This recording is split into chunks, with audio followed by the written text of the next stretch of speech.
Okay, మొదటిగా బయట ఎవరున్నారు వాళ్ళు పైకి లోపలికి రావాలి.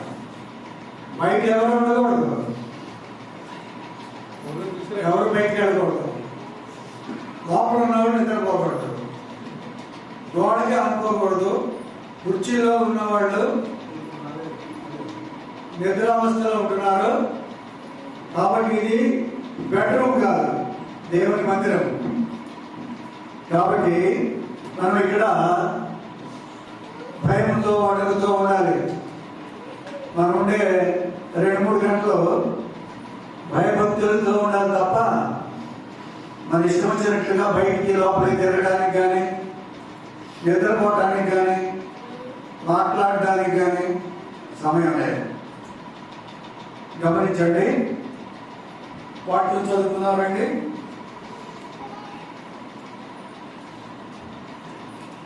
మత్తయి సువార్త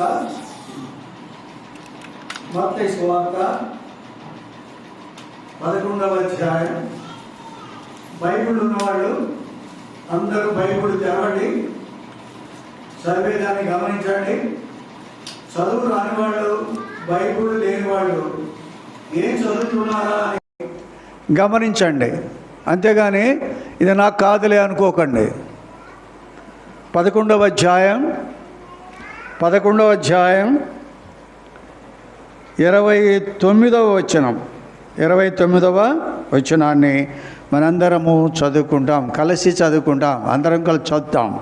11వ అధ్యాయం, మత్తయి సువార్త 11వ అధ్యాయము 29వ వచనము 30 కూడా చదువుదాం. నేను సాత్వికుడను దీన మనస్సు గలవాడను గనుక మీ మీద నా కాడి ఎత్తుకొని నా యొద్ద నేర్చుకొనుడి, అప్పుడు మీ ప్రాణములకు విశ్రాంతి దొరుకును. ఏలైనా నా కాడి సులువుగాను నా భారము తేలికగాను ఉన్నవి. ప్రార్థన చేసుకుందాం.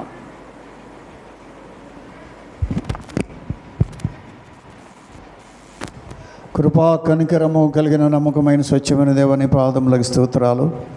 కృప కలిగిన నామములో ఇంతవరకు కనికరించిన దేవుడవై నన్ను కూడా జ్ఞాపకం చేసుకొని ప్రభా దుర్గంధముతో ఉన్నటువంటి నన్ను పరిమళ వాసనగా చేసిన దాన్ని బట్టి కూడా నీకు వందనాలు, స్తుతులు, స్తోత్రాలు చెల్లించుకుంటున్నాను. రాతి గుండెను తీసివేసి మాంసపు గుండెను అనుగ్రహించడానికి ఇష్టపడిన దాన్ని బట్టి వందనాలు.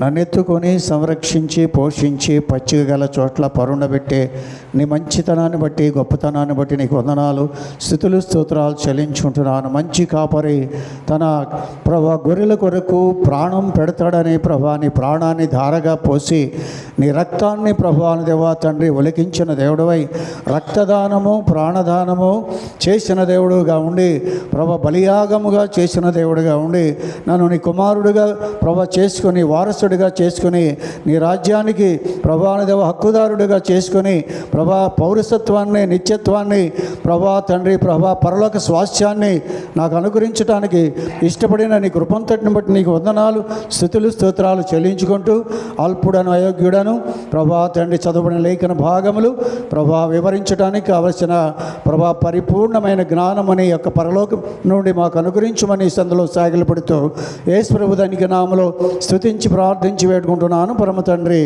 ఆమేన్.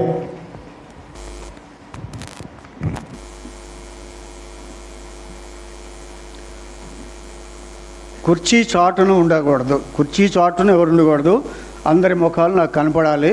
కుర్చీలు వెనక ఉన్నటువంటి వాళ్ళు జరుపుకోండి, కాస్త నాకు కనపడాలి. యువతల కుర్చీలోకి రమ్మా, ఇంకో కుర్చీలోకి వచ్చి నాకు కనపడాలి.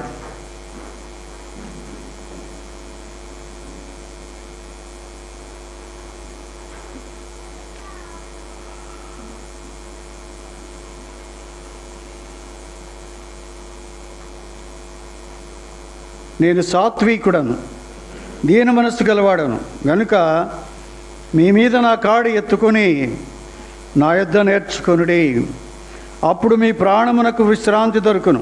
ఎలైనగా నా కాడి సులువుగాను నా భారము తేలిగ్గాను ఉన్నవి. నేను ఎలాంటి వాడిని? సాత్వికుడను, ఇంకా దీన మనస్సు గలవాడను. నేర్చుకోండి మీరు నా దగ్గర. ఎక్కడ? నా యొద్ద నేర్చుకోవాలి. మన పని ఏంటంటే నేర్చుకోవడమే. నేర్చుకోవాలి. ఏమన్నాడు అక్కడ? నా యొద్ద నేర్చుకునుడి. ఏమి నేర్చుకోవాలి? సాత్వికము. సాత్వికము అంటే తను తాను తగ్గించుకోవడం, దీన మనస్సు, అది కూడా రిక్తుడుగా చేసుకోవడం. కోపము, తాపము, పగ, ద్వేషము, కక్ష, కార్పణ్యము అలాంటివేటి లేకుండా క్రీస్తు యేసుకు కలిగిన ఈ మనస్సు మీరును కలిగి ఉండుడి. అప్పుడే మనం పరలోక రాజ్యానికి వెళ్ళడానికి హక్కుదారులుగా ఉంటాం. నేర్చుకోనండి. ఏమంటున్నాడు ఇక్కడ? నా యొద్ద నేర్చుకోనండి. నా యొద్ద నేర్చుకోండి. ఎలా నేర్చుకోవాలి? 10ంటికి రావడం నేర్చుకోవాలి. మందిరంలో ఉండాలంటే మందిరంలోనే ఉండాలి, బయటికి వెళ్ళకుండా ఉండడం నేర్చుకోవాలి. ప్రార్థన ప్రార్థన నేర్చుకోవాలి, ఆరాధన నేర్చుకోవాలి, కృతజ్ఞత స్తుతులు నేర్చుకోవాలి, బైబిల్ స్టడీకి రావడం నేర్చుకోవాలి. నేర్చుకోవాల్సినవి చాలా ఉన్నాయి. నేర్చుకుని వీటన్నిటినీ కూడా ఎక్కడ నేర్చుకోవాలంట? దేవుని యొద్ద, దేవుని దగ్గర నేర్చుకోవాల్సింది, కానీ బయట నేర్చుకునేవి కావు. దేవుని యొద్ద నేర్చుకోవాలి. ఇక్కడ ఏముందంట? మందిరంలో ఏముంది? దేవుని సన్నిధి ఉంది, దేవుని చెవులు ఉన్నాయి, దేవుని కన్నులు ఉన్నాయి, దేవుని యొక్క మనస్సు ఉంది ఇక్కడ అని వాక్యంలో ఉంది. కాబట్టి ఇక్కడ దేవుడు చూసేవాడు, వినేవాడు, మనస్సుతో గ్రహించేటువంటి వాడు. ఇక్కడ ఎవరు కనపడరు, నీకెవరు కనపడరు. మోషేతో మాట్లాడుతుంటే ప్రభు మాట్లాడుతున్నాడు, మోషేతో మాట్లాడుతుంటే చేస్తున్నాడు. ఏం చేయమంటే అది చేస్తున్నాడు. ఆఖరికి ఒకసారి అన్నాడు, అయ్యా అన్నీ మాట్లాడుతున్నావు, అన్నీ చేస్తున్నావు, కానీ నువ్వు ఎలా ఉన్నావు నాకు తెలీదు, నేను ఎలా ఉన్నాను నీకు తెలుసు. నువ్వు ఎలా ఉన్నావు నాకు తెలీదు, నేను ఎలా ఉన్నానో నీకు తెలుసు, కానీ ఒకసారి నాకు కనపడరాదా అన్నాడు. నన్ను చూస్తే బ్రతకు అన్నాడు. నన్ను చూస్తే అంత ప్రకాశత మహిమాయుక్తమైన ప్రభావము కలిగిన ప్రభువుని మనం చూచి బ్రతకమంట. ఆ వెలుగు, ఆ తేజస్సు, ఆ మహిమ, ఆ ప్రభావము, దాన్ని చూసి మనం బ్రతకలేమంట. నిన్ను పోగొట్టుకోవటం నాకు ఇష్టం లేదు, నన్ను చూస్తే నువ్వు చచ్చిపోతావు. అయితే 3 విషయాలు చెప్తున్నాను. నన్ను చూడాలంటే ఒక పని చేయి. బండ సందులో ఉండు. ఒకటేంటి? బండ సందులో ఉండు. బండ సందులో అంటే ఏంటి అర్థం? బండ సందు అంటే ఏంటి? బండ అంటే ఎవరు? క్రీస్తు. సందు అంటే ఏంటి? గాయము. గాయములో ఉండాలి నువ్వు.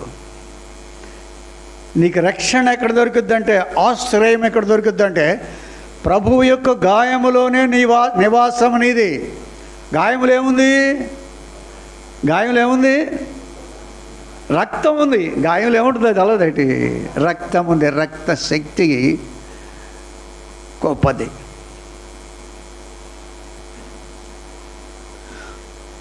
పక్కలో బల్లెం పొడిస్తే లోపలికి వెళ్ళింది. ఆ లోపలికి వెళ్ళిపోయినటువంటి దాంట్లో నుంచి రక్తము, నీళ్లు కారినాయి, నేల మీద పడ్డాయి. శత్రువు పరిగెత్తుకుంటూ వచ్చి వెంబడించినప్పుడు నేను వెళ్ళి తొందరగా ఆ గాయములో దాక్కుంటా అంటున్నాడు. ఆ గాయములోకి వెళ్ళి దాక్కుంటానంటున్నాడు. ప్రక్కలోని బల్లెమో చేయలోతు గాయము, రుధిర జలములేకమై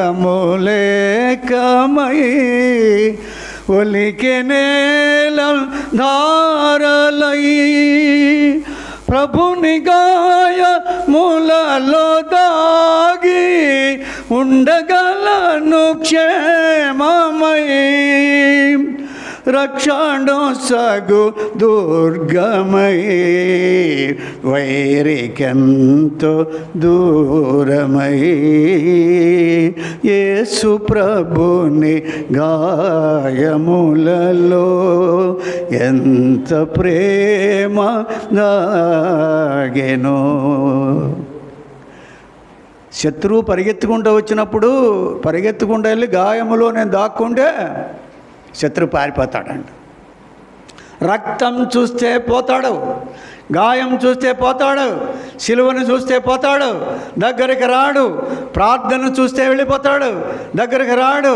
కాబట్టి ఆ ప్రక్కలో పొడిచినటువంటి లోతైన గాయములలో దాక్కుకుంటే నీకేమి బండ సందు అంటే అది బండ సందులో దాక్కోవాలి. రెండోది ఏంటి? నా చేతిని నీకు అడ్డం పెడతాను. మూడోది ఏంటి? నా వీపే చూడాలి కానీ నా ముఖం మాత్రం చూడకూడదు. ముఖం చూసావా అయిపోయావే, చెయ్యి తీసానా అయిపోయావే, బండ సందులో నుంచి బయటకు వచ్చావా అయిపోయావే.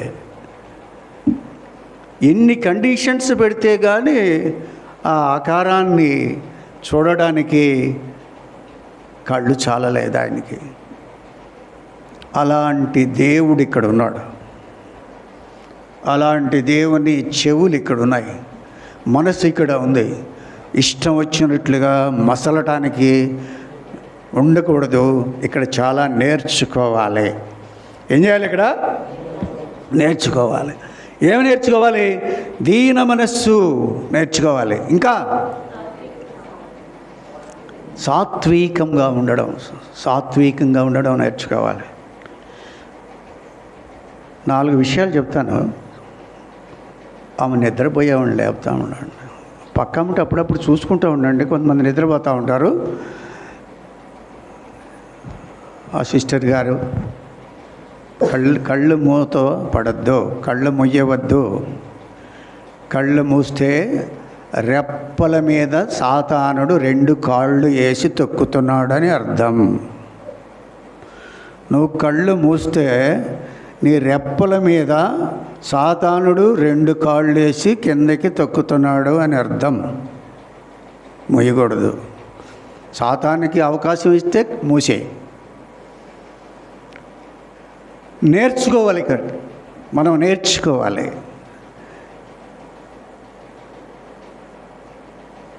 నేర్చుకున్న తర్వాత మన బ్రతుకు మార్చుకోవాలి. నేర్చుకున్న తర్వాత నేర్చుకున్న దాన్ని బట్టి మన బ్రతుకు మార్చుకోవాలి. మార్చుకున్న తర్వాత ఇతరులను మందిరంలోనికి చేర్చుకోవాలి. అర్థమవుతుందా? ఒకటి మార్చుకోవాలి, రెండవది మొదటిది నేర్చుకోవాలి, రెండవది మార్చుకోవాలి, మూడోది చేర్చుకోవాలి. సంఘంలోకి నీ ప్రయాస వలన ఎవరినైనా కూడా మందిరానికి తీసుకొచ్చి మందిరంలో చేర్చుకోవాలి. ఆ తర్వాత నువ్వు చస్తే పరలోకములో ఆశీర్వాదాన్ని కూర్చుకోవాలి, సమకూర్చుకోవాలి. అప్పుడే నీ బ్రతుకు బాగుంటుంది. కాబట్టి ఇక్కడ చెప్పొచ్చింది ఏంటంటే, మనం నేర్చుకోవటం. First of all we must learn the things that are given in the midst of the church. సంఘములో మన కొరకు వేస్తున్నటువంటి ప్రతి భాగాన్ని కూడా మనం చక్కగా నేర్చుకోవడానికి ప్రయత్నం చేయాలి. ప్రయత్నం చేసిన తర్వాత నేర్చుకున్న దాన్ని తీసుకెళ్ళి మన బ్రతుకులో బ్రతుకును మార్చుకోవాలి. రండి చూద్దాం. కీర్తనలు 143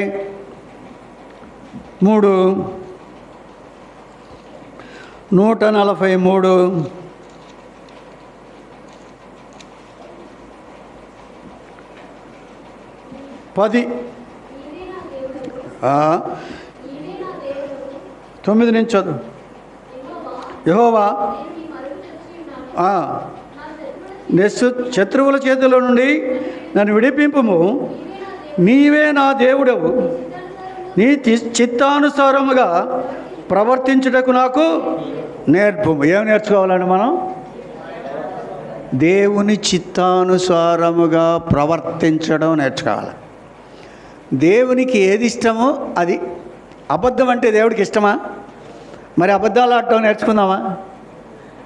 నేర్చుకోనక్కర్లేదు. అబద్ధాలు ఆడటం నేర్చుకోక్కర్లా, అప్పటికే మన దాంట్లో ఉండిపోయినాయి. అబద్ధాలు ఆడాలంటే మనకెప్పుడో దేవుడు సాతాను నేర్పించాడుగా, అవి ఇంకా పోలా. ఆయన చిత్తానుసారముగా ప్రవర్తించడం నేర్చుకోవాలి. ఆయన చిత్త ప్రభువా, నేను బయటికి వెళ్తున్నాను, నీ చిత్తానుసారంగా ఊరు వెళ్తున్నాను, నీ చిత్తము ఆదివారం మానేశాను, అక్కడ ఎవరో సమర్థ అయింది, దానికి వెళ్తున్నాను ప్రభువా, నీ చిత్తం వెళ్ళమంటావా వద్దంటావా అని చిత్తాన్ని అడగాలి. అడిగితే ఏమంటాడు దేవుడు? ఏమంటాడు? వద్దంటాడు, పొమ్మంటాడా? వద్దంటాడుగా. మాకు ఆవిడ ఫోన్ చేసింది, అన్నా అన్నా అన్నా చాలా కష్టాల్లో ఉన్నాను. ఏంటమ్మా? మా మనవడికి జ్వరం వస్తుందన్న. జ్వరం వస్తుంటే ప్రార్థన చేశాను కానీ తగ్గలేదు. మా ఇంటి పక్క వాళ్ళు పోం కట్టించమంటున్నారు, మరి కట్టించమంటావా నన్ను అడిగింది. నేనేం చెప్పాలా? కట్టించొద్దు అన్నాను అనుకో, ఆడికి ఏమన్నా అయిందనుకో, బోపుతనం మూడంగా ఇడి అయింది. అప్పుడు పోం కట్టితే పోయేది, ఆయన వద్దన్నాడు, ఇదిగో ఇది ఇలాగ అయింది అంటాడు. ఆ బాధ నాకెందుకు? నేరం. నేనన్నాను, నువ్వు బాగా ఎదిగేవమ్మా, ఛానల్ నుంచి వాక్యం వింటున్నావు, కట్టించాలో కట్టించకూడదో నీకు తెలుసు, ఆ నేరం నా మీద పెట్టడానికి అని చెప్పేసి నువ్వు నన్ను అడిగావు, నీకు ఇష్టం ఏదైతే అది చెయ్యి అని చెప్పా. దేవుని చిత్తాన్ని కనుక్కునే విషయంలో మనం జాగ్రత్తగా ఉండాలి, నేర్చుకోవాలా. దేవుని చిత్తాన్ని జరిగించటం నేర్చుకోవాలా. దేవుని చిత్తాన్ని జరిగించడం నేర్చుకోవాలా. యేసు ప్రభు అంతటి వాడు దేవుని చిత్తాన్ని కోసం ఎదురు చూస్తున్నాడు. యేసు ప్రభు తండ్రి చిత్తం కోసం ఎదురు చూస్తున్నాడు. లూకాసు వార్త 22:42. లూకాసు వార్త 22:42. తండ్రి, ఈ గిన్నె నా యొద్ద నుండి తొలగించుటకు నీ చిత్తమైతే తొలగించుము, ఆయనను నా ఇష్టం కాదు నీ చిత్తమే సిద్ధించునుగాక అని ప్రార్థించడు. అది దేవుని చిత్తం. యేసు ప్రభువే కొనుక్కుంటే ఆఫ్టర్ ఆల్ నువ్వు నేనెంత? దేవుని చిత్తాన్ని యేసు ప్రభువే అడుగుతున్నాడు. ప్రభువా, నీ చిత్తమైతే ఈ దయ్యాన్ని వెళ్ళగొట్టు, ఈ చిత్తమైతే ఈ గిన్నెని నా యొద్ద నుండి తొలగించు అని దేవుని చిత్తము ఎరిగినటువంటి వాడిగా, దేవుని ఇష్టము ఎరిగినటువంటి వాడిగా ఆయన ప్రార్థన చేస్తుంటే మనము ఎందుకు చేయకూడదు? చెంపకు చెయ్యి వచ్చిందమ్మా, చెంపకు చెయ్యి రానికుండా చూసుకో. ఈ చెంపకు చెయ్యి వచ్చినప్పుడు కంటికి నిద్ర ఆదేశం వగును. చెంపకి చెయ్యి రాకూడదు తల్లి, చెంపకి చెయ్యి పెట్టద్దు అంటే ఏంటన్నమాట, తల కింద పడిపోద్దేమో అని పట్టుకుంటున్నావు. అలా చేయకండి. సిద్ధించునుగా కానీ ప్రార్థించు. అప్పుడు పరలోకమునుడి యొక్క దూత ఆయన ఎదుగు కనపడి ఆయన బలపరిచాను.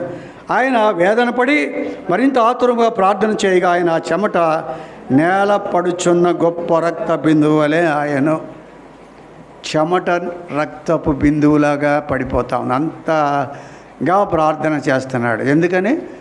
నీ పాపం ఎంత గొప్పదో అక్కడ చూపిస్తుంది. గిన్నె ఎలాంటిదో చూపిస్తుంది. గిన్నె అంటే ఏంటి? మరణం. అది చాలా ఘోరం, పాప భూయిష్టం, శాపగ్రస్తమైనది. ఇది నీ చిత్తమైతే తొలగించు, నా ఇష్టం కాదు నీ చిత్తమే అంటే ఆయన చిత్తం ఏం చెప్పాడు?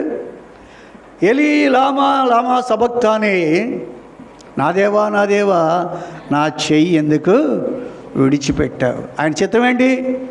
సిలువలో చేతిని విడిచిపెట్టి నువ్వు మరణించవలసినదే, గిన్నె తాగవలసిందే. అది ఎంత విషమున్నా, అది ఎంత చేదైనా, ఎంత కష్టమైనా, శిలువ శ్రమలు ఎంత కష్టమైనా నువ్వు మాత్రం శిలువ ఎక్కాల్సిందే, నా చిత్తం అది అని మనల్ని ఎక్కువగా ప్రేమించే తన కుమారుడైన యేసు ప్రభువుని శిలువకు మేకులతో కొట్టి బలి పశువుగా బలిచ్చినటువంటి ప్రేమామూర్తి నీ తండ్రి, నా తండ్రి. అంత ప్రేమ కలిగినటువంటి దేవుడు. ఆఫ్టర్ ఆల్ ఒక మానవుడు తన కుమారుణ్ణి ఇవ్వటానికి వెనక తీయలేదు. నేను దేవుణ్ణి, నా కుమారుడు నేను ఎందుకు ఇవ్వను? ఎవరైనా అబ్రహాం తన కుమారుడిని ఇస్సాకుని మీద కత్తి కూడా ఎత్తడానికి ఇష్టపడ్డాడు.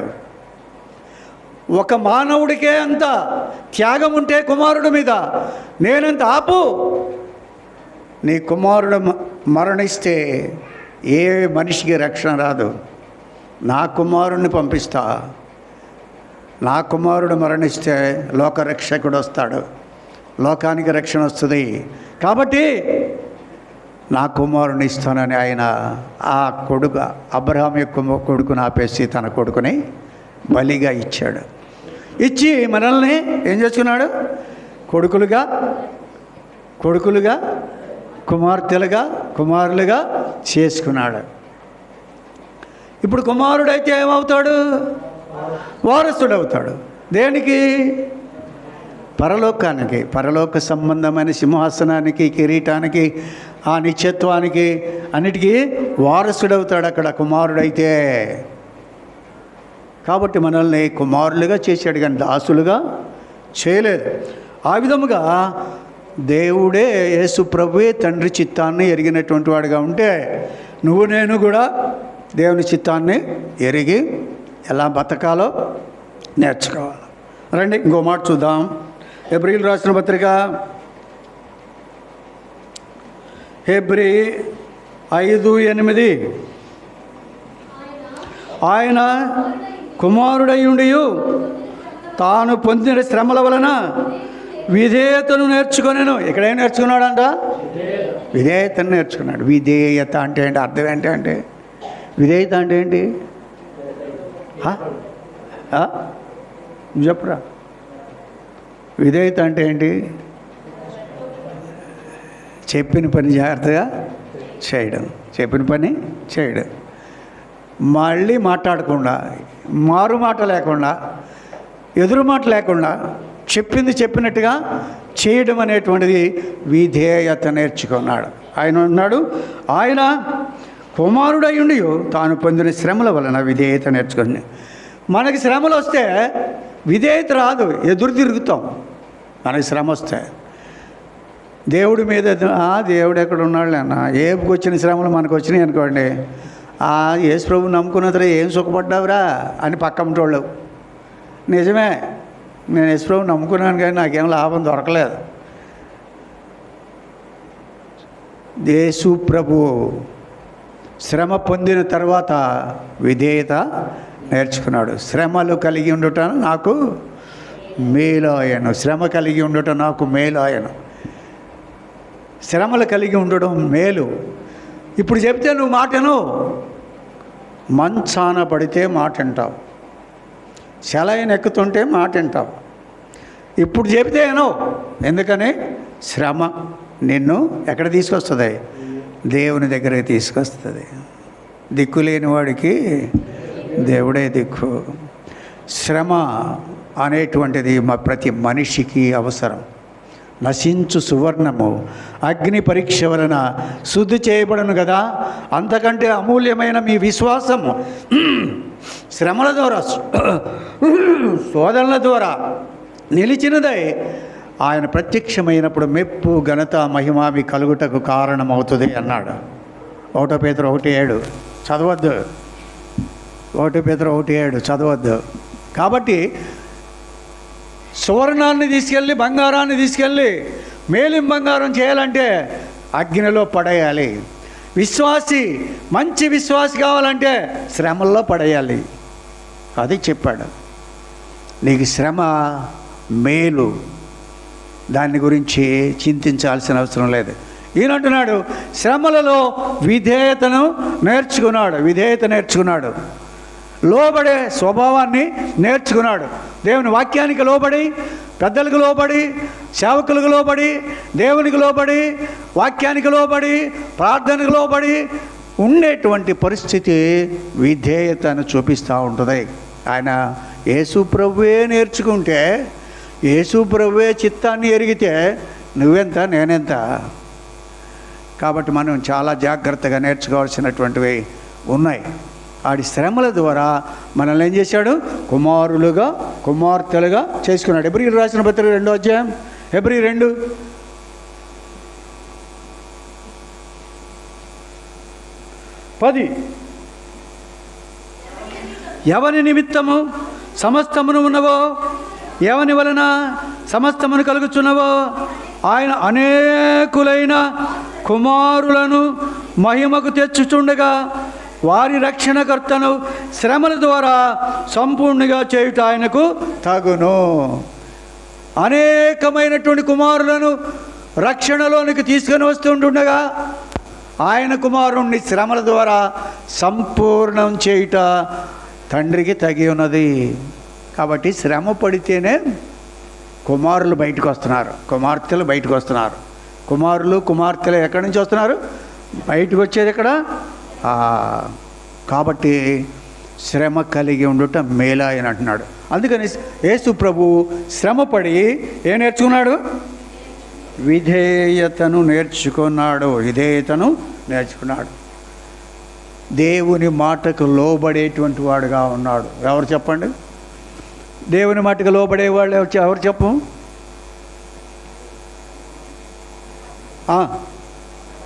అబ్రహాం. ఆదికాండం 12వ అధ్యాయం 1-2. ఆదికాండం 12:1-2.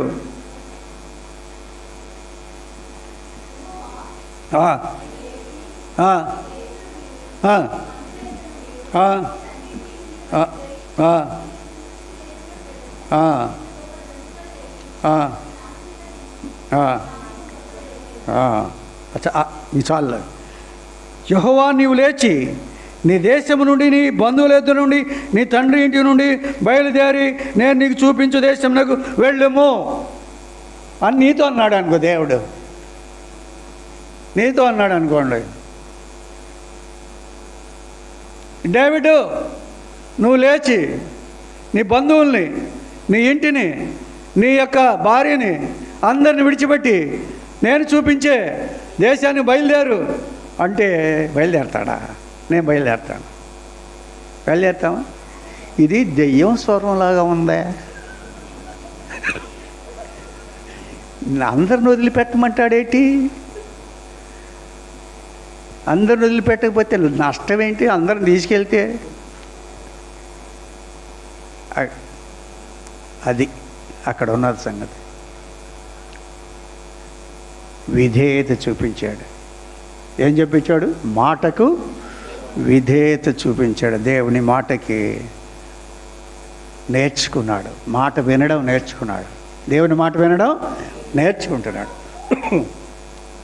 మూట ముళ్ళ కట్టాడు, అందరిని పెట్టుకున్నాడు. అన్న తమ్ముడు కుమారుని పెట్టుకున్నాడు. అలాగా తండ్రిని తీసుకున్నాడు. వాళ్ళందరిని తీసుకుని బయలుదేరాడు. ఎవరు ఎదురొచ్చారు? అబ్రహ్మా ఎక్కడికి వెళ్తున్నావు? ఏమో నాకు తెలీదు. మెంటలు వచ్చింది అట్టుకోండి. వీడికి ఎక్కడ పోతున్నాడో అడిగే తెలియదంట. మెంటలు వచ్చిందంట. దేవుడు ఇటు వెళ్ళమన్నాడు. అవునా?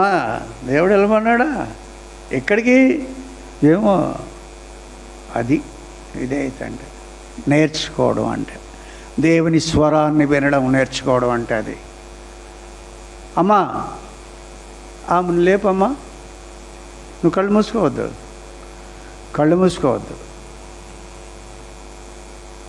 ఎవరు నిద్రపోవటానికి ఏం లేదు. నాకు ఇది రాదు. ఎందుకంటే క్లాసులు అలవాటైంది.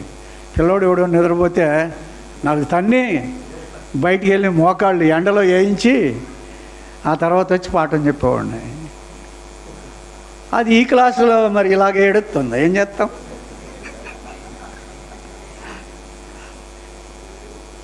కాబట్టి అబ్రహాము దేవుని మాట తూచా తప్పకుండా చేసినటువంటి వాడుగా ఉన్నాడు.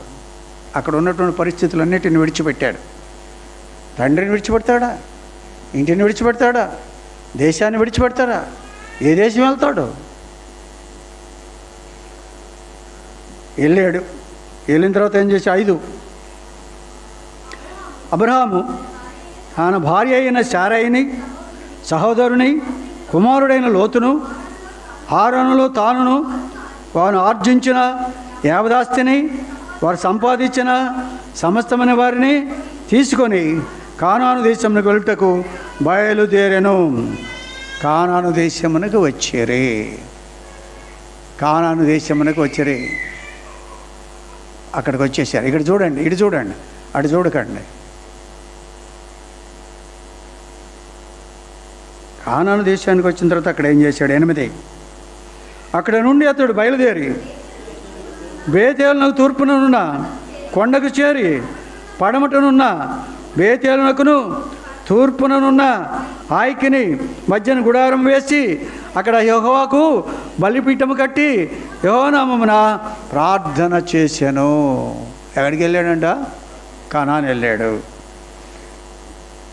8వ వచనంలో బేతేలునకును తూర్పునున్న ఆయకిని, పడమట ఉన్న బేతేలుకును తూర్పునున్న ఆయకిని మధ్యన గుడారం వేశాడు. దేనికి మధ్య మళ్ళీ చెప్పండి. పడమటనున్న బేతేలుకును తూర్పునున్న హాయికిని మధ్యలో గుడారం వేశాడు. బేతేలు అంటే ఏంటి? హాయి అంటే ఏంటి? బేతేలు అంటే తప్పైనా రైట్ అయినా పెద్దగా అర్థమయ్యేటట్టుగా చెప్పారు. బేతేలు అంటే బేతేలు అంటే దేవుని మందిరం. ఏమిటి? కరెక్టే, దేవుని మందిరం. హాయి అంటే లోకం. హాయి మీదకి యుద్ధానికి వెళ్ళారు మనోళ్ళు. హాయి మీదకి యుద్ధానికి వెళ్ళి ఓడిపోయి వచ్చారు. ఎందుకని ఎందుకు ఓడిపోయి వచ్చారు? చెప్పాలా? ఎందుకు ఓడిపోయారు? హాయి మీదకి వెళ్ళి ఆకాను తీసుకోకూడనటువంటి తీసుకొని వచ్చి గుడారం కింద దాచిపెట్టిన చెప్పిన మాట వినలేదు. కాబట్టి మాట వినుట శ్రేష్టము, బలులను అర్పించుట కంటే మాట వినుట శ్రేష్టము. ఆరాధించేదానికంటే దేవుని మాట వినడం శ్రేష్టము. కాబట్టి హాయి మీదకి వెళ్తే లోకం, అది లోకానికి సూచనగా ఉంది. లోకానికి దేవుని మందిరానికి మధ్యలో ఉన్నాడు. సగం లోకం పనిచేస్తుంది, సగం దేవుడి యొక్క పిలుపు పనిచేస్తూ ఉంది. గుడారం వేశాడు. అక్కడ ఏం చేస్తున్నాడు? గుడారం వేసి బలిపీఠము కట్టి ప్రార్థన చేశాను. నీ ఇంటిలో బలిపీఠం ఉందా? నీ కుటుంబ బలిపీఠం ఉందా? నీ కుటుంబంలో బలిపీఠం ఉన్నదా? బలిపీఠం అంటే అవన్నీ పెట్టి ఏదో పేటేసి అది అంతా చేయటం కాదు. ప్రార్థన. బలిపీఠం అంటే ఏంటి? ఇదేమంటారు దీన్ని? బలనే బలిపీఠం. బలనేమంటారు? బలిపీఠం అంటారు. అక్కడ బలి ఉంది. ఏముంది? రక్తము, శరీరము ఉంది. రక్తము శరీరము వేరైపోయిందంటే అర్థం ఏంటి? రక్తము శరీరము వేరయ్యిందంటే ఏంటి అర్థం? ప్రాణం లేదని. 3 ఉంటాయి కదా మనుషులు. ఏముంటాయి? ఆత్మ, ప్రాణము, శరీరము. ఇవి 2 వేరైపోయినాయి అంటే ప్రాణం లేదన్నట్టు. ప్రాణం పోతే ఆత్మ, శరీరము వేరైపోద్ది. కాబట్టి ఇక్కడ చెప్పొచ్చింది ఏంటంటే ఈయన దేవుడు చెప్పినట్లుగా వచ్చేసాడు, కానీ అందరినీ తీసుకుని వచ్చాడు. కొంతమందిని తీసుకురాకూడని వారిని కొంతమందిని తీసుకుని వచ్చినవాడిగా ఉంటున్నాడు. నువ్వు లేచి అన్నాడు. నువ్వు లేచి అని వాళ్ళందరినీ తీసుకురా అని చెప్పాడా? నువ్వు లేచి నువ్వు బయలుదేరు అన్నాడు. అయితే ఆయన ఏం చేశాడంటే అటు తండ్రిని ఇటు అన్నదమ్ముడు కుమారుణ్ణి ఆ భార్యని వీళ్ళందరినీ తీసుకుని బయలుదేరాడు. ఆయన నిన్నెవరు ఆశీర్వదిస్తారో వాళ్ళని నేను ఆశీర్వదిస్తానన్నాడు. అర్థమైందా? అబ్రాహాముని ఎవరైనా ఆశీర్వదిస్తే నేను వాళ్ళని నిన్ను కాదు, వాళ్ళని కూడా ఆశీర్వదిస్తాను. ఎవడైనా నువ్వు శపిస్తే వాడిని శపిస్తాను. ఎంత గొప్ప ఇది వచ్చింది అబ్రాహాంకి. ఎందుకని? మాట విన్నాడు కాబట్టి, నేర్చుకున్నాడు కాబట్టి, దేవుని మాట ఎలా వినాలో నేర్చుకున్నాడు కాబట్టి ఆ విధముగా అబ్రహాము ఆశీర్వదించబడినటువంటి వాడుగా ఉన్నాడు. అబ్రహాం లాజరు చనిపోయి ఎక్కడికి వెళ్ళాడు? అబ్రహామును రొమ్మున ఆనుకోండి. విశ్వాసులకు తండ్రి ఎవరు? అబ్రహామే విశ్వాసులకు తండ్రి. ఎంత గొప్ప పేరు, గొప్ప విజయం అక్కడ కనపడతా ఉంది. మనం ఎలా ఉన్నామో ఒకసారి చూసుకోవలసినటువంటి వారంగా ఉన్నాం. ఆదికాండం 12:1 అయిపోయింది కదా. 1 తిమోతి 5:4 1 తిమోతి 5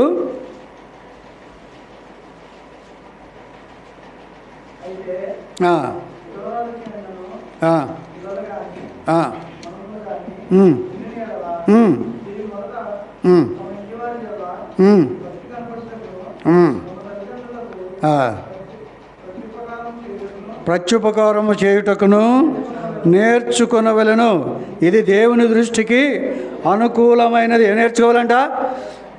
అయితే ఏ విధవరాలినైనను పిల్లలు కానీ మనవులు కానీ ఉండిన ఎడల, ఒక విధవరాలకి పిల్లలుండి మనవులు కానీ ఉండిన ఎడల వీరు మొదట తమ ఇంటి వారి ఎడలను భక్తి కనపరచుటకును తమ తల్లిదండ్రులను ప్రత్యుపకారము చేయుటకును నేర్చుకోవాలి.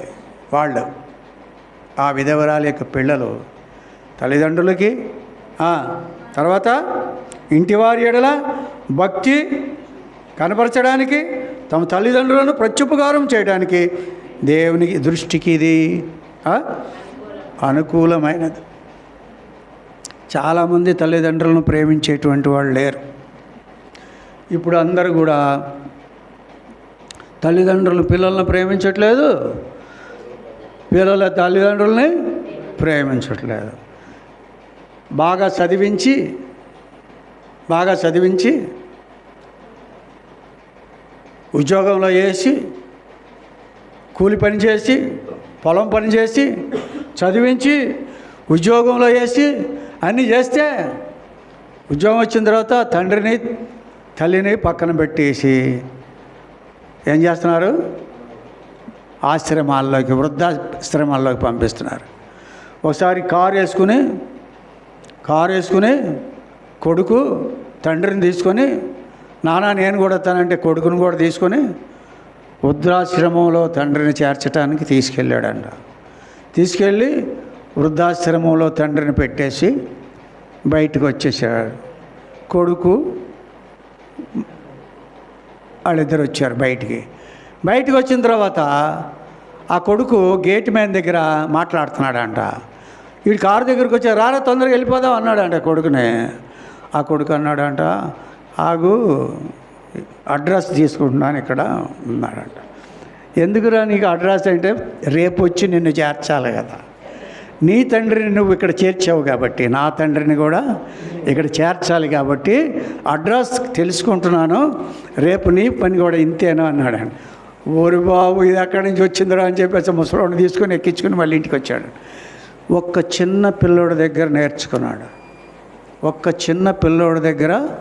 నేర్చుకున్నాడు తండ్రిని ఎలా చూడాలో. కాబట్టి మన తల్లిదండ్రుల్ని చాలా జాగ్రత్తగా చూడాలి. మన పిల్లల్ని కూడా చాలామంది సరిగ్గా చూడరు. పిల్లల్ని కూడా తల్లిదండ్రులు సరిగా చూసేవాళ్ళు లేరు. చూడండి తిమోతిలోనే ఇక్కడే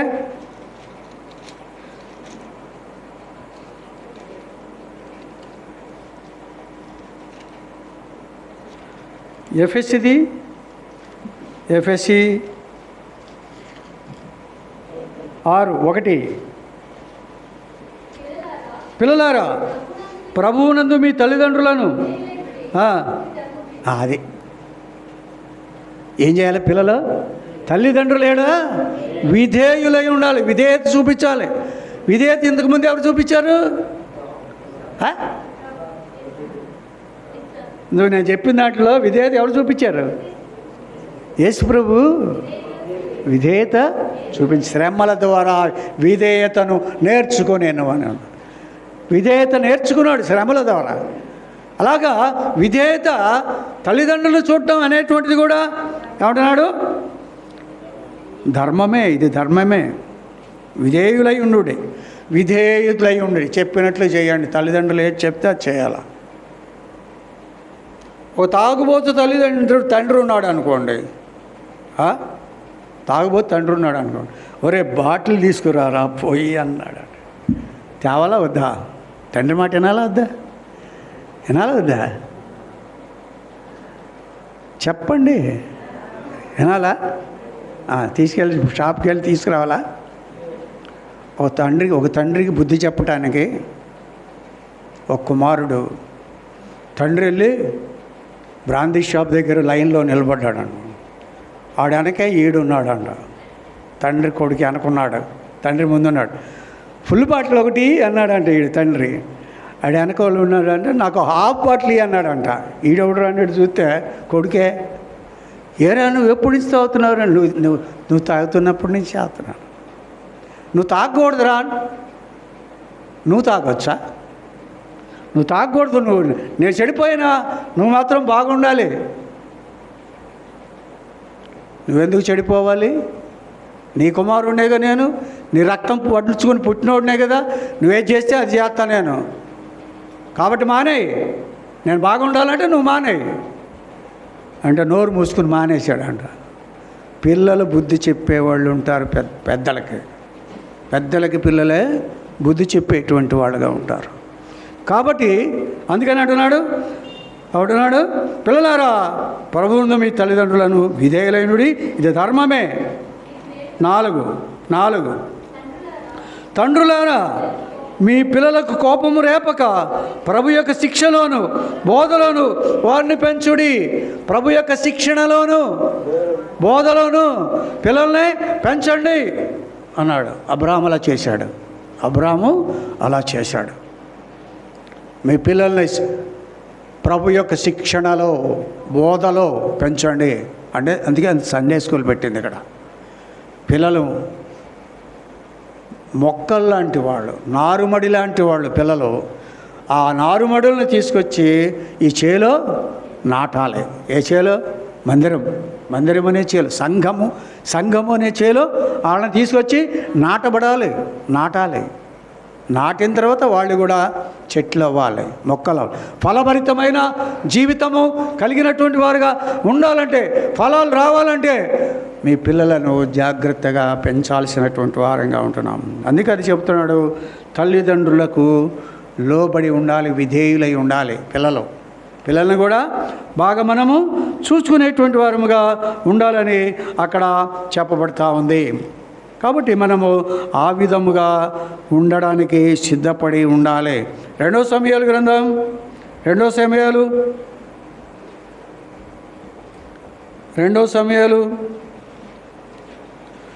9వ అధ్యాయం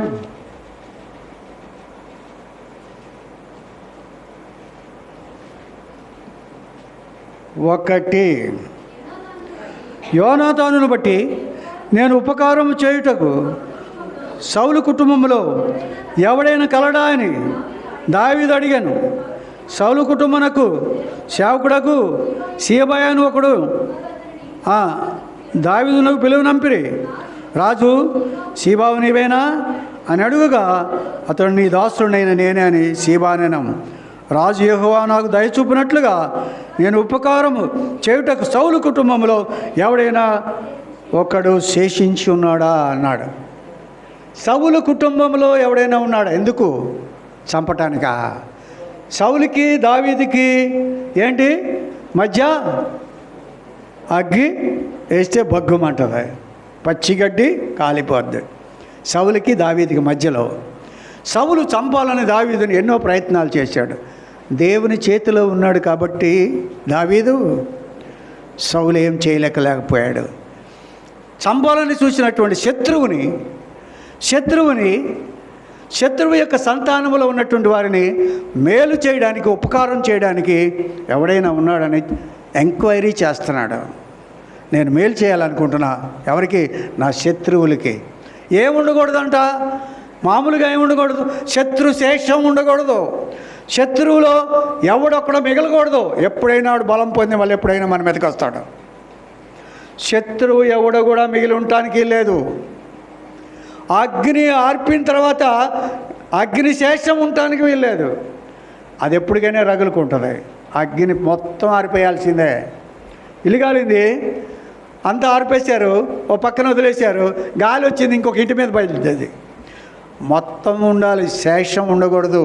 అగ్ని శేషం కానీ శత్రు శేషం కానీ ఉండకూడదు. అయితే ఈయన శత్రు శేషానికి మేలు చేయాలనుకుంటున్నాడు. అది నేర్చుకోవాలి మనం. ఎక్కడ నేర్చుకోవాలి? ప్రభు పాదాల యొద్ద నేర్చుకోవాలి. ఏమని నేర్చుకోవాలి? శత్రువులకు మేలు చేసేటువంటిది. ఏమన్నాడు ఆయన? వీరేమి చేయుచున్నారో వీరెరుగరు గనుక వీరిని క్షమించు అన్నాడు. శత్రువులు వాళ్ళకి తెలీదా? బాకులతో పడుతున్నారు, మేకులతో గాయపరుస్తున్నాడు, కొరడాలతో దున్నుతున్నారు, అనేకమైనటువంటి చేస్తున్నారు. ఏమి తెలియదు వాళ్ళకి, అన్నీ తెలుసు. అయినప్పటికీ వాళ్ళకి తెలియదు ఒకటి ఉంది. ఏముంది? వాళ్ళు చంపిన తర్వాత ఆయన లేస్తాడని తెలియదు వాళ్ళకి. చంపిన తర్వాత 3వ దినాన్ని లేస్తాడని వాళ్ళకి తెలియదు. ఇంకోటి తెలియదు వాళ్ళకి, ఈయన చచ్చిపోతే చాలామంది రక్షణ పొందుతారని కూడా తెలియదు వాళ్ళకి. ఈయన చనిపోతే చాలామంది రక్షణ పొందే పాపక్షమాపణ కలుగుద్ది అని వాళ్ళకి తెలియదు. అందుకని అన్నాడు, వాళ్ళు ఏమి చేస్తున్నారు వారు ఎరుగరు కనుక వీరిని క్షమించు. శత్రువుని క్షమించే తత్వం నేర్చుకోవాలి మనం. నీకు శత్రువులు ఎవరన్నా ఉన్నారా? శత్రువులు ఉన్నవాళ్ళు చేతులు ఎత్తండి. శత్రువులు ఉన్నవాళ్ళు చేతులు ఎత్తండి. ఎత్తలేదంటే అందరికీ శత్రువులు ఉన్నట్టే.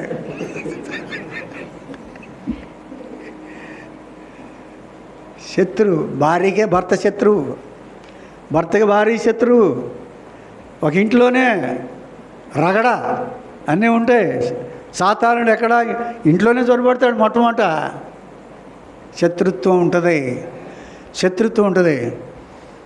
సిస్టర్ గారు మీకు ఒక మాట చెప్తాను. మీ ఇంటి పక్కన ఇంకో సిస్టర్ ఉంది కదా, ఆ సిస్టర్ గారికి తీసుకెళ్ళి దిగి అని అంటే ఆవిడ నాతో మాట్లాడదన్నా,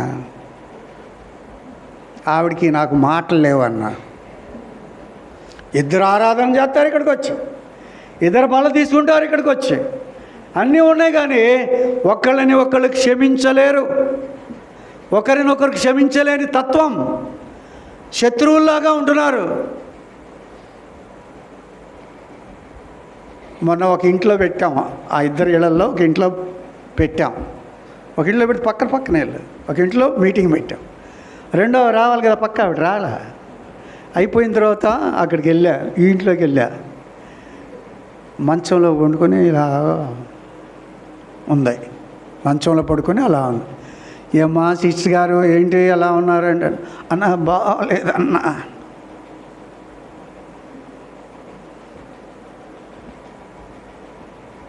ఎక్కడ బాగోలేదమ్మా? మనస్సు బాగోలేదు. ద్వేషం, పగ, కుళ్ళు, కుట్ర, శత్రుత్వం అన్నీ కూడా మనసులో ఉంటుంది. మంచి విశ్వాసి ఆరాధన, బ్రహ్మాండంగా ఆరాధన చేస్తారు. నో, నీకు అది కాదు. నేర్చుకోవాలి. ఏమి నేర్చుకోవాలి? శత్రువుని ప్రేమించడం నేర్చుకోవాలి. చూడండి, ఫిలిప్పీలు రాసిన పత్రిక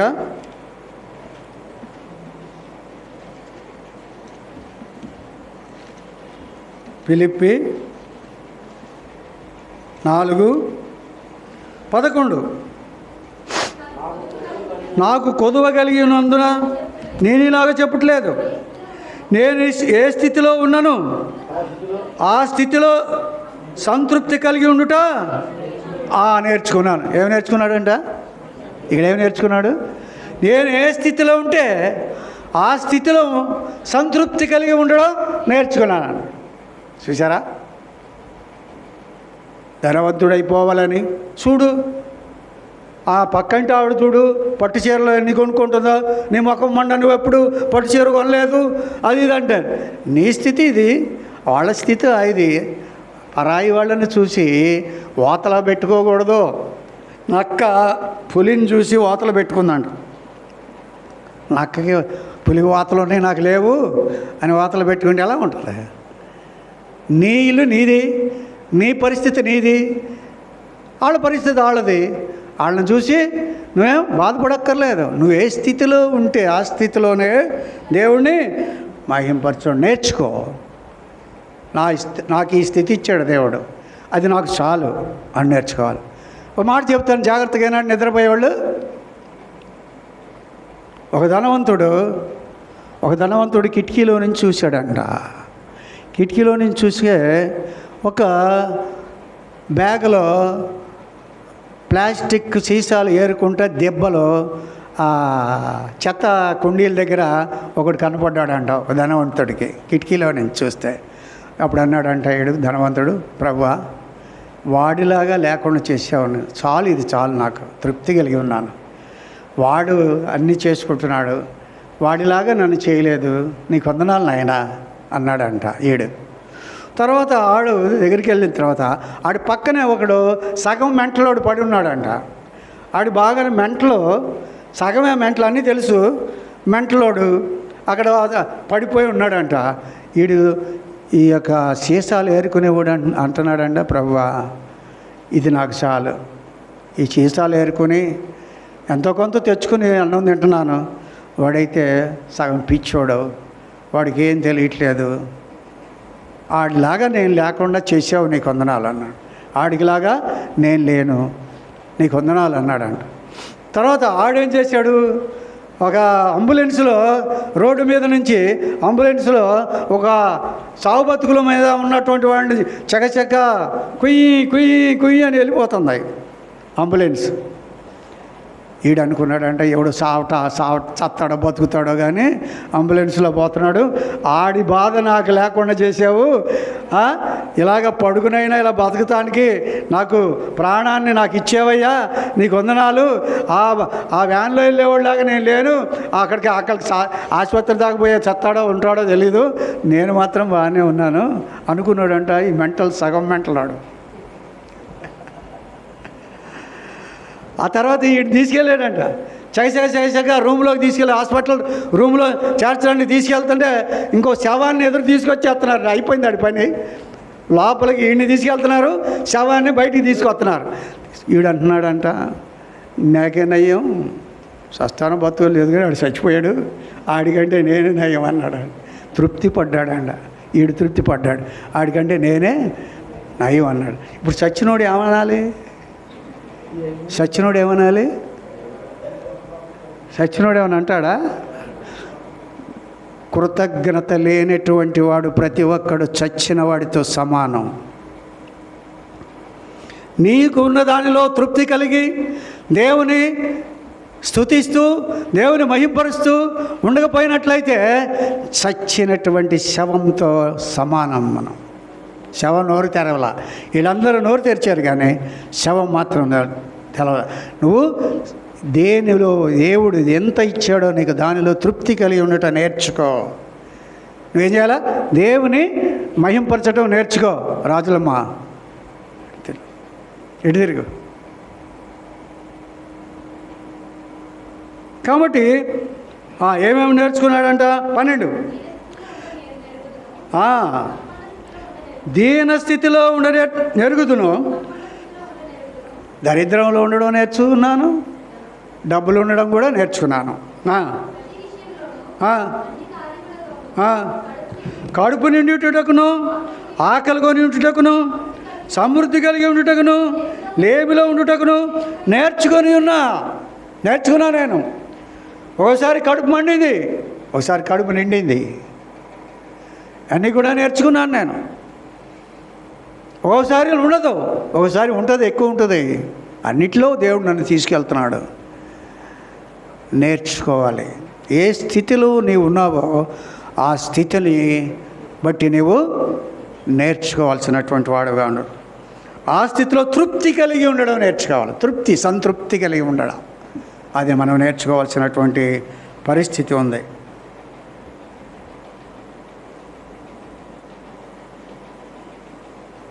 తీతు పత్రిక, ఎబ్రీ ముందు ఉంటుంది. తీతు పత్రిక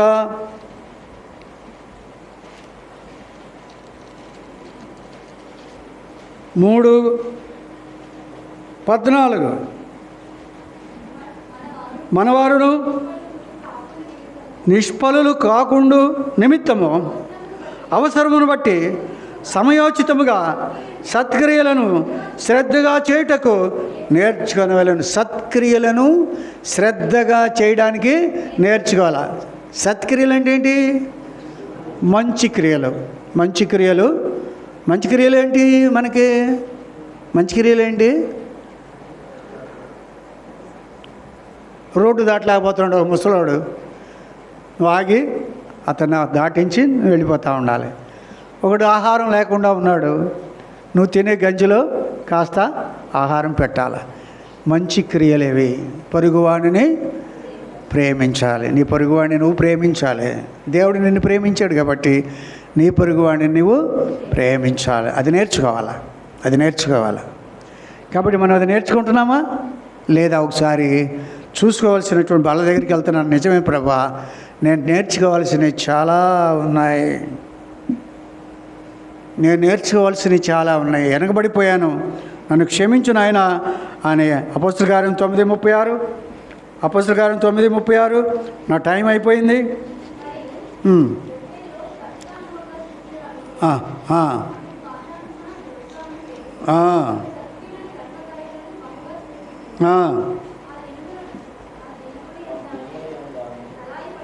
కాయిలా పడి చనిపోగా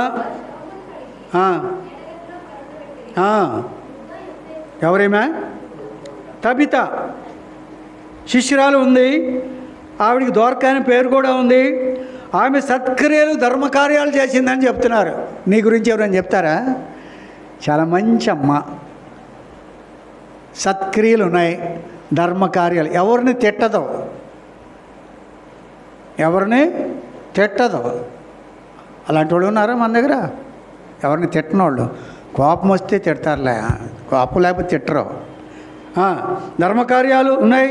తర్వాత చివరిలో ఉంది చూడండి, 39 చివరిలో, దోర్కా తమతో కూడా ఉన్నప్పుడు కుట్టిన అంగీలను వస్త్రములను చూచుచు అతని ఎదుట నిలిచిరి.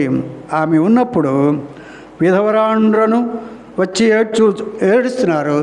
ఆమె కుట్టినటువంటి వస్త్రాలన్నింటిని కూడా చూపించి అందరూ ఏడుస్తున్నారు. మంచి మనిషి చచ్చిపోతే ఎంతో బాధ. అలాంటి పేరు మనకుందా? మనం చచ్చిపోయినప్పుడు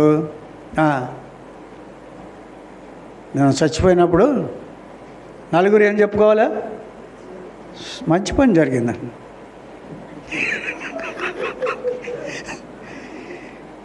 బతికుంటే ఇంటి పక్క వాళ్ళని, ఇంటి ముందు వాళ్ళని, ఇంటి వెనకాల వాళ్ళని అందరినీ సాధించేది. మంచి పని జరిగింది, చచ్చిపోయింది అని అంటున్నారా ఎవరైనా? శిష్యులుగా చెప్పాడంట ఒకడు, ఒరేయ్ ఒక ఆవు కొనుక్కురండిరా అన్నాడు. ఆవును కొనుక్కురండిరా అన్నాడు. వెళ్ళారు. ఒరే మీకు అసలే అమాయకులు, అందరూ నలుగురు మంచిదని చెప్పుకున్నప్పుడు మంచిదని చెప్తే దాన్ని కొనండి అన్నాడు. నలుగురు చెప్పుకోవాలా మంచిదని, అప్పుడు చెప్పండి రా దాన్ని, అప్పుడు కొనుక్కురండి అన్నాడు. వెళ్ళారంట. ఒక దగ్గర ఆవు చచ్చిపోయిందంట. పడి ఉంటే అక్కడ అందరూ అంటున్నారంట, ఆ బతికున్నప్పుడు ఆవు సంబంధించినటువంటి ఆవిడ పాలు ఎన్ని తెచ్చిద్దమ్మా అంటే 3 లీటర్లు ఇచ్చిద్దని చెప్పేదంట. చచ్చిపోయిన తర్వాత చెప్తుంది 8 లీటర్లు ఇచ్చేదాన్ని. అయ్యో 8 లీటర్లు ఇచ్చేది నా ఆవు చచ్చిపోయిందని చెప్పింది. అందరు ఏడుస్తున్నారండి. అందరు ఏడితే ఎంత మంచి ఆవు అంటే వీళ్ళు అన్నారు. ఎవరు? ఆవును కొనుక్కురావటానికి వెళ్ళిన వాళ్ళు, ఇది మంచిదంటరా, ఈ ఆవుని తీసుకెళ్దాం అని చెప్పేసి దానికి ముందు కాళ్ళు వెనక కాళ్ళు కట్టేసి ఆ కర్ర తూర్చి అటు ఇటు భుజాల్లో వేసుకుని గురువుగారి దగ్గరికి తీసుకొచ్చారంట. ఏరా ఏంటిరా ఆవుని చచ్చిందని తెచ్చారండి, ఇది చాలా మంచిదంట అండి, ఇది చాలా మంచి ఆవంట, అందుకని మంచిది కాబట్టి తెచ్చాం, లేకపోతే నువ్వు చెప్పావు కదా మంచిదేమో అని. ఆవు ఏ కాదు, మనం చచ్చిపోయినా మంచి పేరు చెప్పుకోవాలి. చచ్చిన తర్వాత తెలిసిద్ది మన సంగతి ఏంటో. మనం చచ్చిన తర్వాత సాక్ష్యం ఉంటుంది. ఆ సాక్ష్యం ప్రార్థనాపరుడైన సిస్టర్ చాలా ప్రార్థన చేస్తుంది, చక్కని ప్రార్థన ఆరాధన చేస్తుంది, ఆవిడ చనిపోయింది అని బాధపడతారు. అలా ఉండాలి నీ సాక్ష్యం. నీ సాక్ష్యం పోతే పోయిందిలే అన్నట్టుగా ఉంటే నువ్వు విశ్వాసమే కాదు, అది నేర్చుకోవాలి. ప్రార్థన చేయటం నేర్చుకోవాలి. అన్నిటి విషయాల్లో, ధర్మకార్యాలు చేసే విషయంలో అన్నిటిలో కూడా చక్కగా ఉండాలి. ఇంకో మాట చెప్పి ముగించేస్తాను. కీర్తన గ్రంథం 34:11.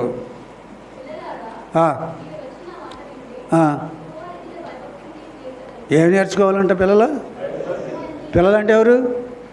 సండే స్కూల్కి వెళ్ళిన వాళ్ళ?